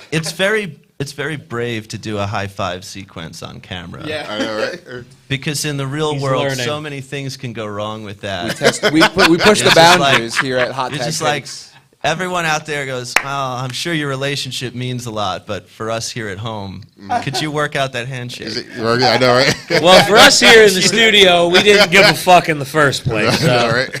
Listen, a lot of things can happen live. If you do That's this right. for It's so live long, you TV. really, if you do this for so long, you really don't care what happens after a while. At this point, I don't really care. I've been at the studio since 10:20 this morning. Oh, geez. Yeah, he's been sitting here editing, about 80 pages of work. Peace jokes. I know, right? You know what I mean? Probably I'll see you probably tomorrow. All right. I give you credit for going through that, man. Holy Yeah, fuck. I know, right? Yeah, Jesus Christ. That was a lot. Was Jerry here the whole time? No, she came after 12 o'clock. Okay. So she was here for like When did 6.5 she? hours. When did you guys? When did Record she it? do all the? We did it talking on for? Was that Friday. yesterday? Friday. We did it Friday. Friday afternoon. She did all of it. Mm-hmm. We did the Wow. entire book How Friday. long did that take? It took 2.5 hours. I would think it would take longer, but then I remember Well- that book isn't that long. No, it's not. It's like it depends on what novels. I started doing recordings now for audiobooks. Yeah. And needs money. Well, she yeah, read I one of need the money. poems from it. Is it mostly poetry in that book, or what's the makeup? It's of that mostly book? poetry. Mostly Okay. poetry and from her life, what she experienced, and has pictures of her family. And it's basically a poet. She written pretty much her life experience in poetry to try to give people advice on don't commit suicide, don't do drugs, eat right. Positive, like if you're having a bad day, you want to read one of the poems to uplift you. Biggest thing I took from that was drugs, Yeah. for sure. That was the And get you biggest to thing change I it. took from and it. I'll be honest with you, some people, like like he was saying, just one lady actually actually while we were doing the recording, sent Jerry a text and said, "Your book just changed my life." Really? Because I was going to That's commit awesome. suicide, and Yeah. she read her book. And she wrote that in 2016 now. Yeah. Yep. She revised. Wow. Yeah. And so it was like this big. Then she revised it. So, but she did was she took her the old book and the new book and combined them together. Yeah. Because she said she didn't want to get rid of. How does she go about selling getting it out to people? Because Well, she. I know, you know, you write a book and once again you have this thing and now what? You know, now what's the she step? does have a publisher, and once you get a publisher, you can be self-publishing. You get a publisher, and what they'll do is they'll put it like on Amazon, Amazon Nook, and Barnes and Noble, and she has it even on our website now, so that people will order the book, and it'll be sent out, you know, to her. Plus, she has her platform here too. Right. So, and with her being nominated, she was nominated 2 years ago as the International Hall of Fame of Internet Radio last year. Wow. 2 years ago. 2 years ago, and she's been getting, you know, like celebrity, like of course, you know, the doo-wop celebrities that, you know, like left and right calling her in one of the book shows, and people. I mean, she's out there, Yeah. you know, and she mentions her book. It's just multiple advertising. So having a platform like this can really put you out there. Yeah. Because people like, you know, if they like the artist, whoever's on, gives you a chance to market it. You know, That's and I'll be totally honest. You know, I'm a practical enough person. When you know, when Mitch said, "Hey, you know, we do this. You know, we do this show. Would you Yeah. be interested in coming on?" My first thought was like, well, you know what? I go, you know, try to market myself in front of 10, 20 people, you know, a night. You know, Well, I was gonna tell Can't you, too. hurt, right?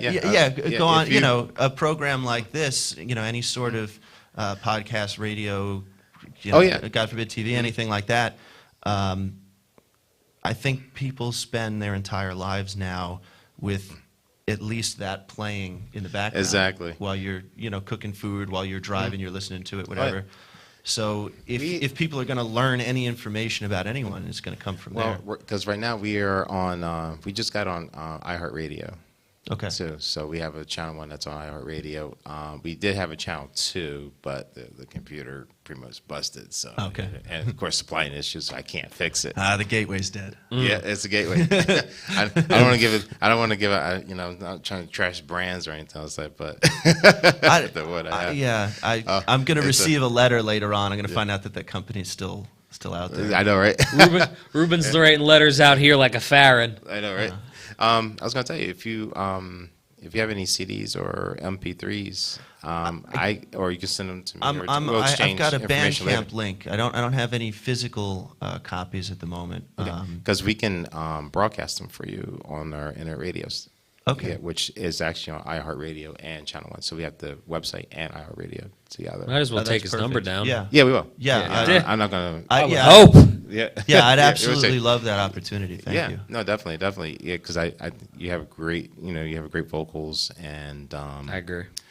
you know, it should be, seen out there. And you know what you should do is not only here, we always tell people to reach out to other radio stations, and you can even if you want to come back or something like that with Jerry, I think Jerry would have him on. Oh yeah, 100%. Yeah, they all share guests. Yeah. Yeah, they all do. I'd appreciate that. Yeah. Yeah. There's people that been on multiple. Actually, I can even with Danielle too. Yeah. Yeah. I think she'd do it. hmm Danielle had people from like Nickelodeon and Disney Okay. as guests on her show, and I trained her as with John, doing the show here, to get guests and stuff like that. And showed him how to do it and everything like that.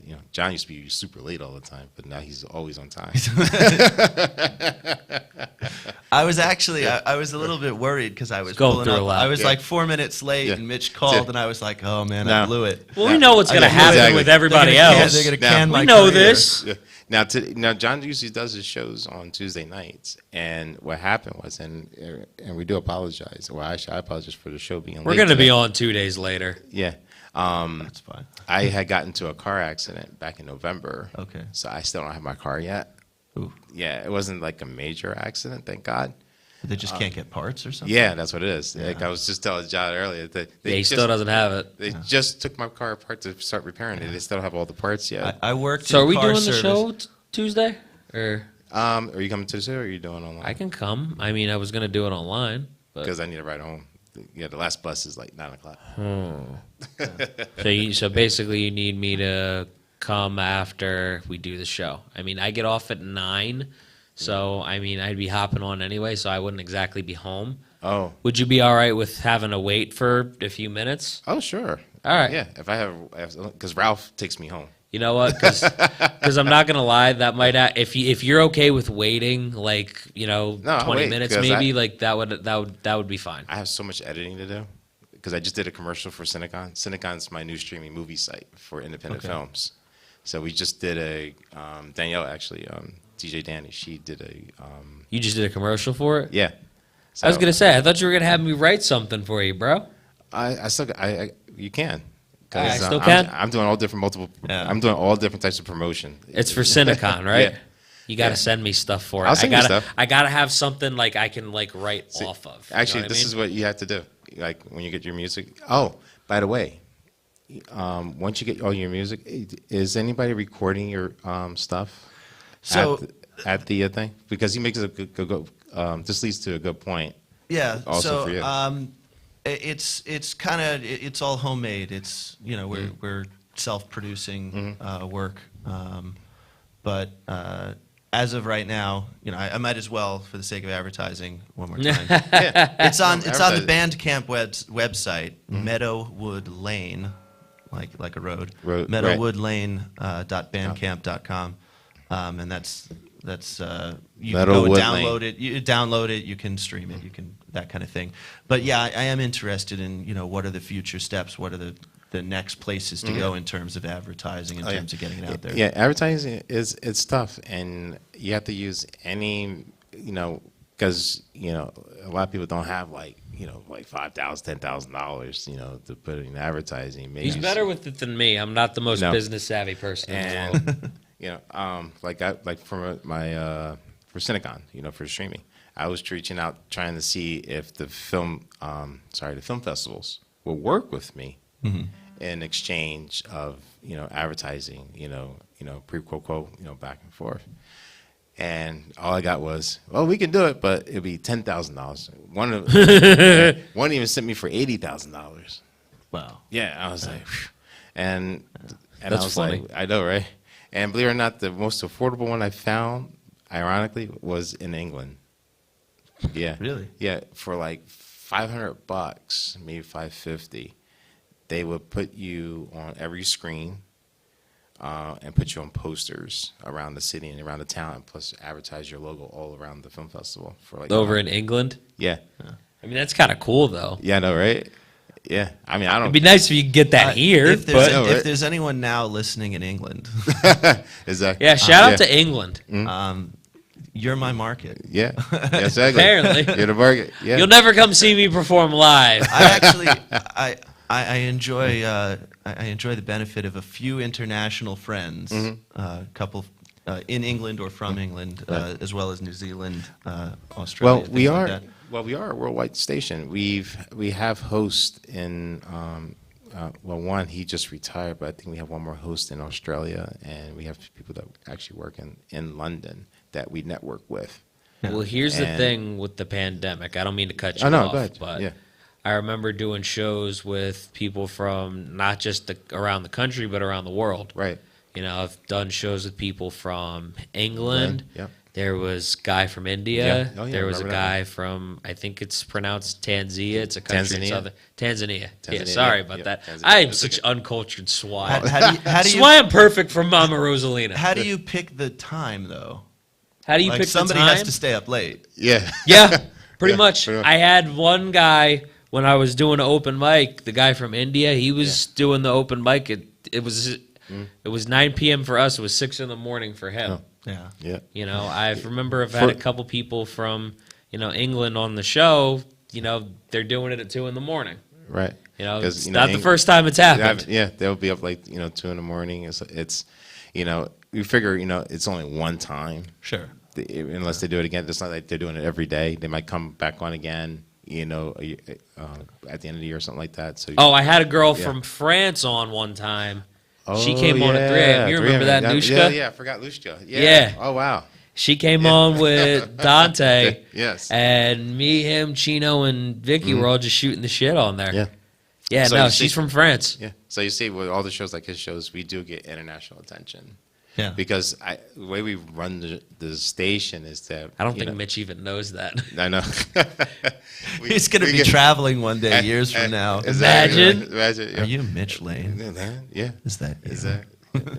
And you'd be surprised with the going from radio to podcast now or video podcasting, you can really get international attention and stuff. And we tell people, you start with one show. Even if you were like on Jerry, you can still do John or vice versa and stuff like that, And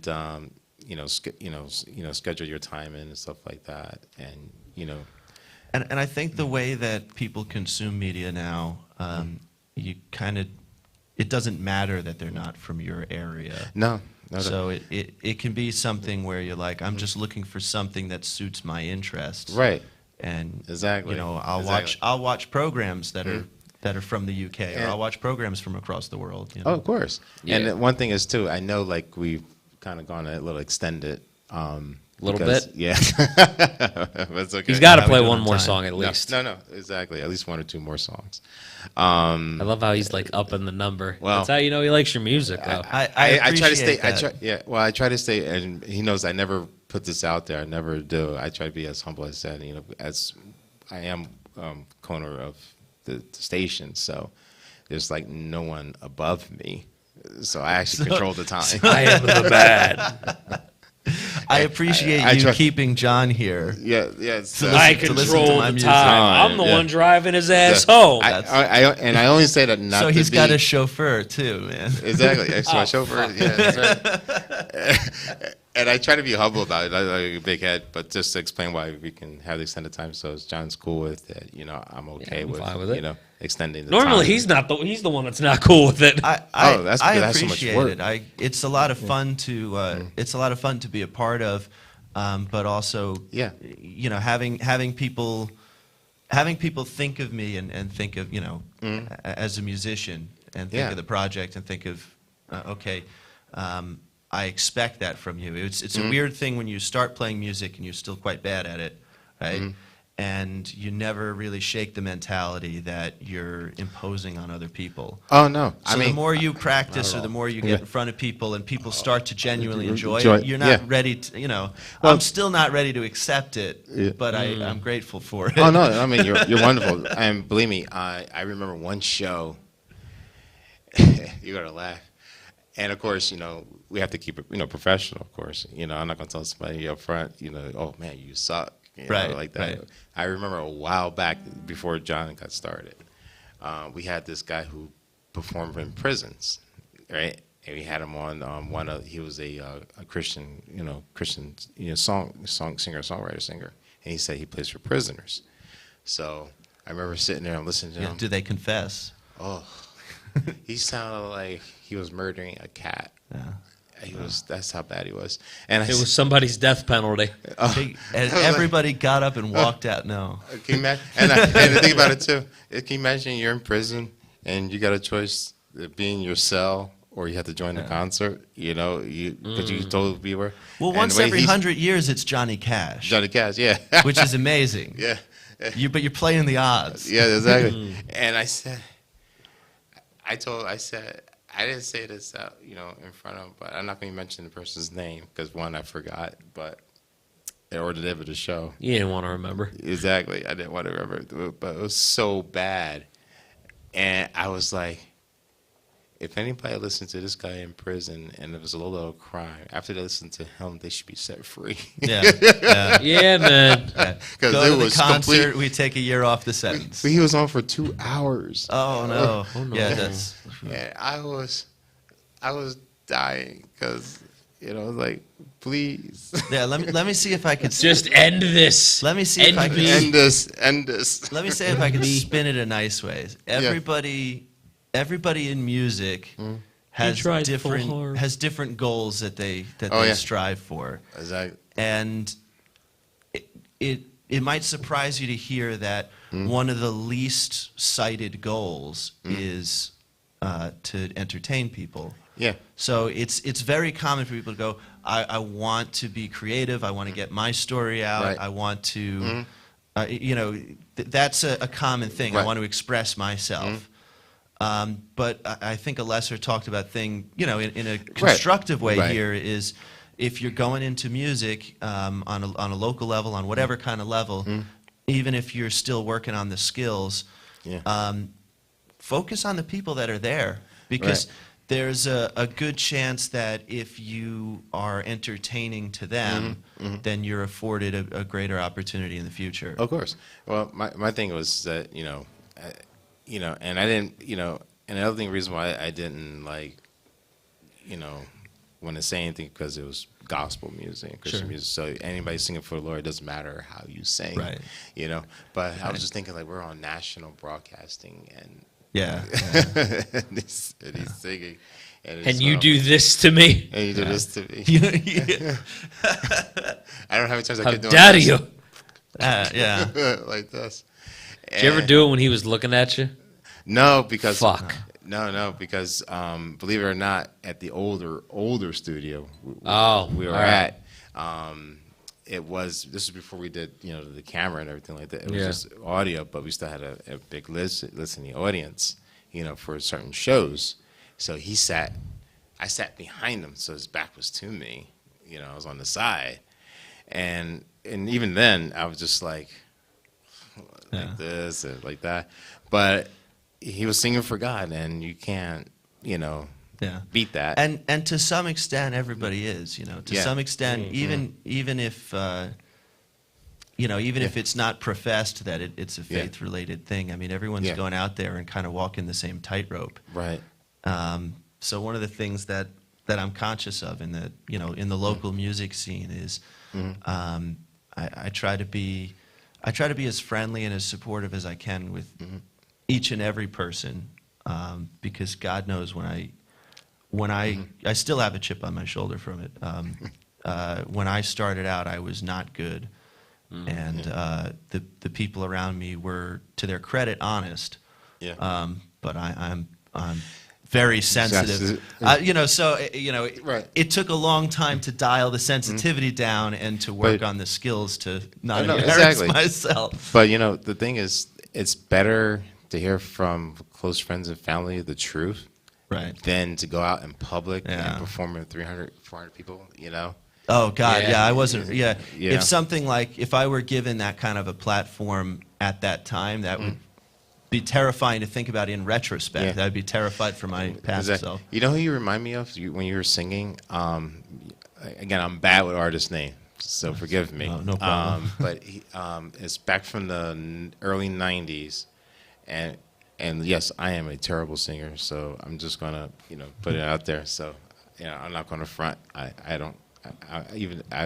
I sung bass, but I'm not a high-pitched singer or anything else like that. So, Right. but it goes, it's the spirit of me, it's the spirit of you. Da, da, da. I should know. That's Yeah. right in my I feel window like it where I sounds should know. familiar. Yeah, like, that's all I remember. You feel like you should know, right? I Yeah. should know it. I'm It not does sh- sound familiar. Yeah, me, it's the spirit of you.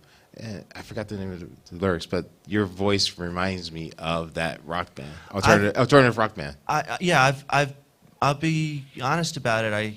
I steal things. I'm not sure if bits it was and pieces Smashing from Pumpkins, maybe. Oh, you know what? It is. Yeah. So Smashing Pumpkins. I've learned things in terms of singing, which is the thing that I've struggled with the most. But your voice sounds like the lead artist. Yeah, that Smashing Pumpkins is actually a good one to look at because he's Yeah. got an unconventional voice and makes very effective use of it. So, yeah. You know, Nirvana's another one that's often cited. Yep. Bob Dylan takes flack left, right, and center. I'll maintain that he's a fantastic singer, and just nobody knows what they're talking about. But that's That's where fair. that's where I picture you at. But yeah, there's a lot of things in alternative or in rock music where I realize that my voice is not. It's not a gentle, sonorous kind of voice. It's a bit more of a hammer, I mean, a lot of I love Elvis Costello. Elvis Costello has a very distinct voice. right.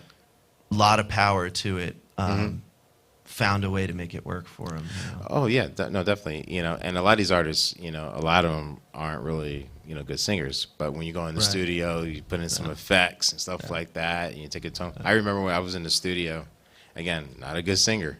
I was just singing bass, and being there from like 6 o'clock in the evening to 6 o'clock in the morning. I actually recorded an album back in 2004, 2003. This was the whole thing? Yeah. One shot? I like it. Yeah. Where can we find the album? You can't. I have it somewhere. You George Lucas did. Yeah, George Lucas. Well, we did put it out for sale when music stores allow you to put like 20 song albums up front, like you did at the 50/50 deal. Yeah. If you sold a couple of tapes and everything. But to make a long story short, I had a hard time getting those notes and everything else, and so I would just go like and then he would record me on a keyboard, and then he'll tune my vocal on the keyboard, and then he'll match that somehow, using I think Cakewalk or something like that, at that, back in 2003. Yeah. And I was like, oh, that's cool. That's all I had to do. That was it? It was that easy? Yeah. What? I've made a point of not learning how auto-tune works. Yeah. Because if I go and I listen to playback and I'm disgusted by it, then I know I have to go back in and work on it more. I know I have to go try another take. Yeah. And I can't ever. You can't do that with auto-tune. Yeah. I don't want to have the experience where I go, oh, I'll fix it in post. Oh yeah. I don't want that. I don't want that mentality. You don't even want to tempt yourself. Because I want to do the next song that I record. I want to record better than the song I just did. Right. I want to keep trying to do better than the last one. Well, and you're absolutely right. And that's why I always tell everyone when they come in doing filming or singing, is the more you do it to perfect it in the beginning while you're filming, as you're saying, cinematography level or musician level as well, the more you do it right the first or second time, basically while you're doing recording, the less time you have to do it in post. Right. Less work. You might make a couple adjustments here or there to tighten up things, something like that. But it's going to be a lot less work, And there's a spirit that carries through it as well. Right. So you go like, oh, if you have to splice up a whole bunch of mistakes, you have to patch in a whole bunch of different things. Yeah. It's going to be a lot more difficult to have a consistent emotional line through it. Right. So maybe you might be better off just singing the whole verse. Right. I mean, sometimes you can patch in and that's fine, but sometimes it's better to just say, no, give me a clean take so that it makes sense with itself. Exactly. That's why we had to get through one of the verses in the intro. At least one. Everybody gets one. That's right. Exactly. Yeah, But I do think he should definitely play one more song. Yeah. All right. And then Because we'll call it. I'm sure you want to get home, since you're probably going to have to get rides from people for like another 6 months at this rate. You're not lying. God damn. If Bro, if I get a Valentine's date, we're gonna have Abby Uber. has an easier time getting parts for her car, and her car is 20 years old. I know, right? I worked in That's car insane. service actually for a couple of years.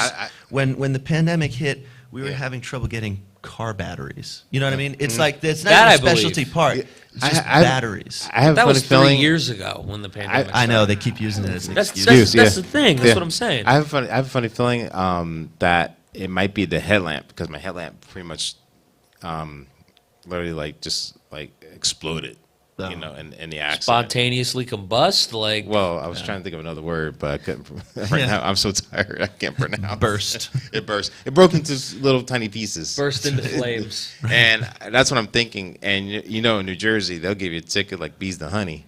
Yeah. You know, That's real right. quick. Yeah. Without a headlamp on your, you know. Yeah. Like you went 0 to 60 in 2 seconds. Yeah, exactly. Yeah. Like Mother Nature just like bitch slapped you. and they'll come at you with 4 squad cars. Too. I know, They'll right? Be like, Oh all my right, God. something to do. You know. Yeah, they're Yeah, like, treat a let's headlamp call like it's a everybody. fucking drug Drug bust. bust, I know, right? Right. Kidding me? Drug bust, sir. right. What is that? Oh, we got a 444. My God. So yeah. All right. So I'll do one more. This is not on the album yet. This is kind of That's a fine. preview of a new one that we're recording. It's a good way to end this off. Again with my friend Nick Page with Devin Cook. So this is a song that we have about downward mobility, about this idea that Was like one of them in a goddamn wheelchair? Like what's going on? No, kind of the promise we grew up with was, oh, you're going to do better than your parents, and All right. yeah, this particular character is just a little bit less than what his parents were before Girl, him. you got some downward mobility. Look at you. That's right. That's right.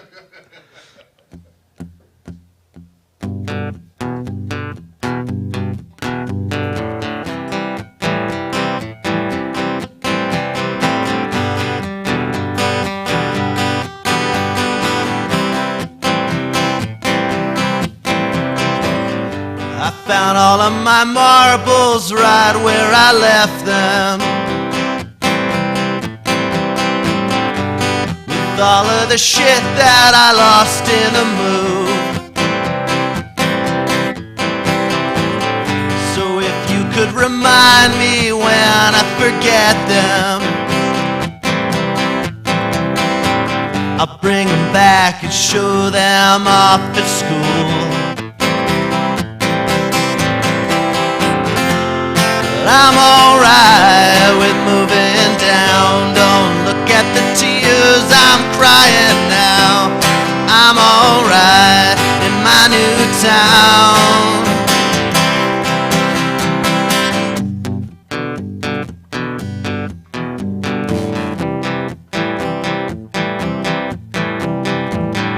Well, I heard of your bad luck up at the chalet.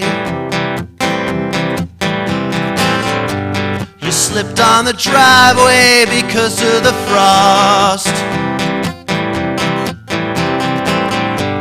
You're lucky it's balmy down in the valley, surrounded by roommates to cover the cost. But I'm alright with moving down. Don't look at the tears I'm crying now.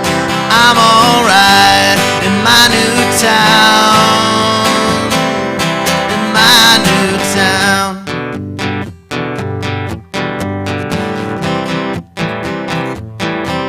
In my new town.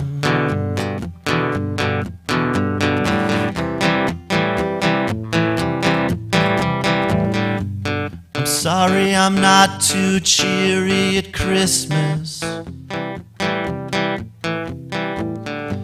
I'm sorry I don't always pick up the phone.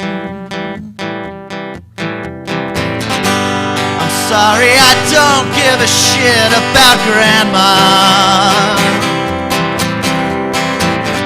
'cause she burned all the money after selling the home. But I'm alright with moving down. Don't look at the tears I'm crying now. I'm alright in my new town. I'm alright with moving down. Don't look at the tears I'm crying now. I'm alright in my new town. Town.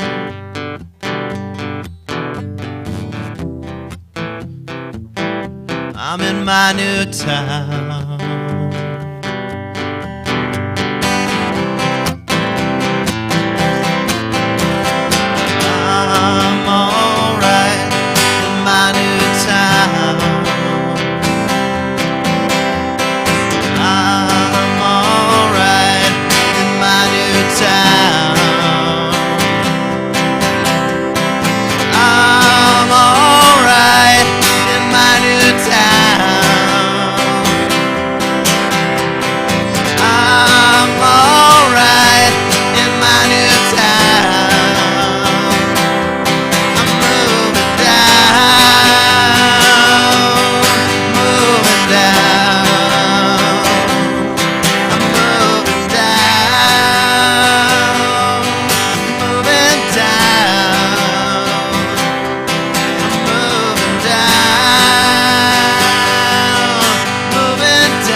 right, everybody. That's Jim Bass with Downward Mobility.